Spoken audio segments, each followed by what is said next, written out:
Má ég vera memm eftir Hörpu Lúthersdóttur. Fjóla átti að byrja í skólanum eftir 2 daga. Hún var búin að fá frá kennaranum lista yfir allt sem hún þurfti að kaupa fyrir skólan. Fjóla fór með mömmu sinni í bókabúðina til að kaupa inn bækurnar. Verslunin var troðfull af fólki. Allir voru að kaupa inn fyrir skólan. Á meðan Fjóla beið í röðinni rakst hún á 2 bestu vinkonur sínar úr hverfinu heima. Þetta voru þær Kata og Sif. Kata átti heima í sömu götu og Fjóla en Sif í næstu götu fyrir neðan. Fjóla, Kata og Sif léku sér alltaf saman. Hæ, sagði Fjóla spennt. Hæ, svöruðu stelpurnar tilbaka. Hlakkið ekki til að byrja í skólanum. Við gætum kannski enda í sama bekk, sagði Fjóla. Og nú var komið að því. 2 dagar voru liðnir og Fjóla búin að klæða sig í nýju skólafötin sem að mamma hennar hafði keypt handinni. Hún var búin að raða öllu skóladótinu í töskuna sína og tilbúin að leggja af stað. Á leiðinni hitt hún Kötu og Sif og urðu þær samferða í skólan. Fjóla gekk inn í skólastofuna og settist í sæti sitt. Það var algjör þögn í bekknum. Kennarinn kom inn. Góðan daginn, börnin góð, sagði kennarinn. Fjóla heyrði varla í kennaranum þennan dag því að hún var svo spennt en samt var líka svolítið kvíðin. Hún leit í kringum sig til þess að svipast eftir Kötu og Sif. Hugsaði Fjóla með sér, þær voru ekki með henni í bekk. Hún sat í sætinu og sneri upp á rauða krullaða hárið sitt. Ekki allt í lagi, Fjóla mín, sagði kennarinn. Jú, svaraði Fjóla. Mér langaði bara svo mikið að vera með vinkonu mínum í bekk. Nú já, sagði kennarinn. En þú getur alltaf hittar í frímínútum. Fjólu létti. Hún var farin að halda að hún myndi bara ekkert hitta þær allan veturinn. Ring, skólabjallan glumdi. Allir krakkarnir hlupu út og sumir duttu í öllum látunum. Það voru komnar frímínútur. Fjóla fór strax í það að reyna að finna Kötu og Sif. Á meðan hún svipaðist eftir þeim, velti hún því fyrir sér hvort hún ætti eftir að kynnast einhverjum krökkum í skólanum. Þarna voru þær, innan hóp af öðrum krökkum. Það leit út fyrir að þær væru að tala eitthvað rosalega fyndið. Fjóla gekk í áttina að hópnum. Hæ stelpur, má ég vera memm, sagði Fjóla með spurningamerkin í augunum, alveg rosalega spennt að fá að vita hvað stelpunar voru að tala. Nei, sagði ein stelpan, sem var greinilega í bekknum sem að þær Kata voru í. Við erum að gera svolítið leyndó. Farðu bara og fyndu þér eitthvað annað að gera. Kata og Sif litu vandræðarlega á Fjólu, en þær þorðu ekki að segja neitt. Fjóla horfði úr fjarlægð á alla krakkana sem skemmtu sér mjög vel. Fjólu leið mjög illa og vissi eiginlega ekki hvað hún ætti að gera. Hún fór inn í skólastofuna og settist í sæti sitt. Hún reyndi eins og hún gat að gráta ekki, en hún réði ekki við sig. Næsta kennslustund var að fara að byrja og kennarinn kom inn í stofuna og sá strax að Fjóla hafði verið að gráta. Fjóla flýtti sér að þurrka tárin og vonaðist þess að kennarinn hefði ekki séð þetta. Af hverju ertu að gráta, sagði kennarinn. Ég fæ ekki að vera með hinum krökkunum, svaraði Fjóla. Fjóla sagði kennaranum alla söguna. Vinkonur hennar hefðu ekkert gert og meira að segja ákveðið að leika við hina krakkana án þess að leyfa henni að vera með. Hún heyrði Sif kalla lágt á eftir henni, Fjóla ljóta, þegar hún gekk í burtu. Kannski til þess að ganga í augun á hinum stelpunum. Fjóla var rosalega sár út í vinkonu sínar og leið mjög illa yfir þessu. Þetta er ekki nógu gott, sagði kennarinn. Þegar Fjóla kom heim fór hún að hugsa hvað hún hefði eiginlega gert þeim. Gerði hún eitthvað rangt, hugsaði hún aftur og aftur. Hún skildi bara ekkert af hverju þetta hefði gerst.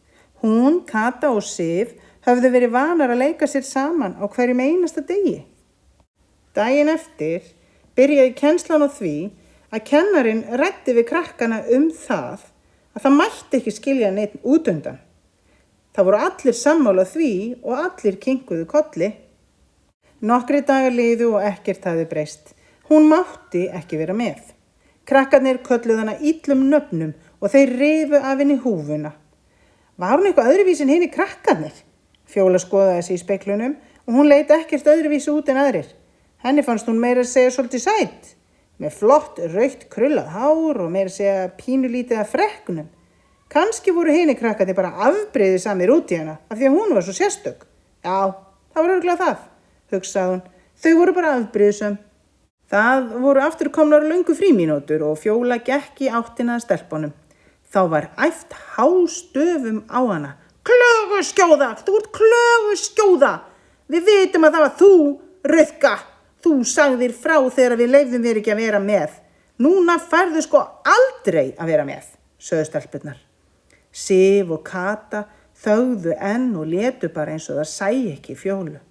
Fjóla gekk í burtu að vanda, sár og reið og velti fyrir sér af hverju vinkonur hennar stóðu ekki með henni. Það var komin hávetur og mikill snjór úti. Fjólu var farið að líða mjög illa og hún grét sig oft í svefn. Fyrrum daginn hafði hún verið kaffærð í snjónum. Húfan hafði verið tekin af henni og snjór settur inn í hana og ofan í skólatöskun hennar. Hún hafði ekki enn þorað að segja mömmu sinni og pappa hvað væri búið að gerast í skólanum allan veturinn.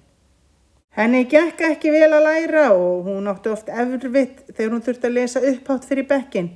Kennarinn var með áhyggjur af lestrinum og lét Fjólu lesa upphátt nánast daglega fyrir bekkinn í von að lesturinn myndi batna, en það dugði ekki til. Ennþá stamaði Fjóla og var strítt ennþá meira og leið ennþá verr fyrir vikið. Núna voru frímínútur. Einhver kallaði út úr hópnum. Kanntu ekki að lesa? Kanntu ekki stafina? Þessi orð komu héðan og þaðan úr hópnum. Lærðu ekki heima hjá þér, aumingi þinn? Fjóla fór að gráta og allur hópurinn kallaði hana grenjuskjóðu. Fjóla var í þann mund að ganga út af skólalóðinni þegar ein stelpa kemur gangandi út úr miðjum hópnum. Ég skal leika við þig. Mér alveg sama hvað hinum krökkunum finnst mig ef ég leik við þig. Svo finnst mér líka rauða hárið þitt og krullurnar mjög fínar. Nú var Fjóla búin að eignast vinkonu. Hún hét Margrét. Hún var sko alvöru vinkona. Hún og Margrét léku sér saman eftir þetta í öllum frímínútunum í skólanum. Þær voru í allskyns leikjum þó að þær væru bara 2, enda hafði Fjóla alltaf verið mjög hugmyndarík og uppfinningasöm og leiki. Það var alltaf gaman hjá þeim og höfðu þær alltaf nóg að tala um. Í frímínútum fylgdust hinir krakkarnir með hvað þær Fjóla og Margrét voru að gera. Áður en varði, þá var allur hópurinn farin að leika með þeim. Það var alveg að koma sumar og Fjóla og Margrét voru orðnar bestu vinkonur. Stundum fengu þær meira að segja gista hvor hjá annari. Fjóla gat ekki hugsað sér betri vinkonu. Hinir krakkarnir voru hættir að stríða Fjólu, eða minnstakosti tók Fjóla ekkert eftir því lengur.